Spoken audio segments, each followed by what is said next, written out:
যে হাত ধরে সন্তান হাঁটতে শিখেছে, আজ সেই হাতে কাঁপে নিঃসঙ্গতার ভারে।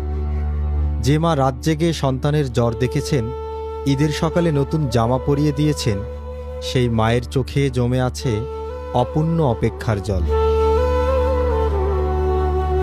ঈদ সবার জন্য আনন্দের হলেও কারো জন্য তা নিঃসঙ্গতার। বৃদ্ধাশ্রমের এই ছোট্ট কক্ষে ঈদের সকাল আসে ঠিকই, কিন্তু সেখানে নেই পরিবারের কোলাহল, নেই একই সাথে সেমাই কিংবা মাংস খাওয়ার আনন্দ। আছে শুধু স্মৃতি, কিছু দীর্ঘশ্বাস আর ফিরে পাওয়ার আকাঙ্ক্ষা। আমি মসজিদে দান করে দিছি, গোর করে বার করে দিয়েছে, খাওয়ান দিয়েছে না, 2 দিন পরা খাওয়ান দিয়েছে না।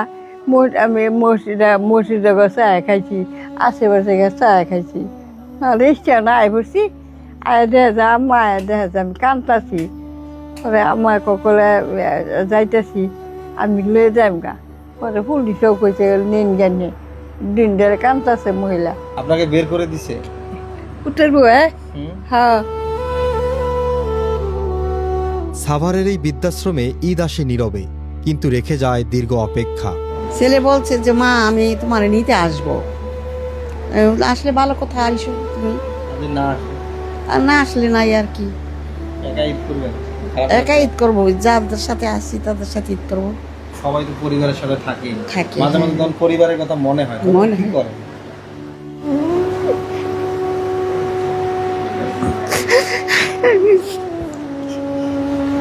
এমন হাজারো মায়ের দিন কাটে অবহেলায় আর অযত্নে, কখনো বা বৃদ্ধাশ্রমে।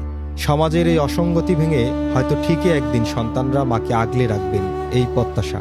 ঈদের দিনটি হয়তো সবার জন্য পরিবারের সাথে কাটানোর সুযোগ হয় না, কারো কারো ঈদের দিন কাটে এরকম বৃদ্ধাশ্রমে।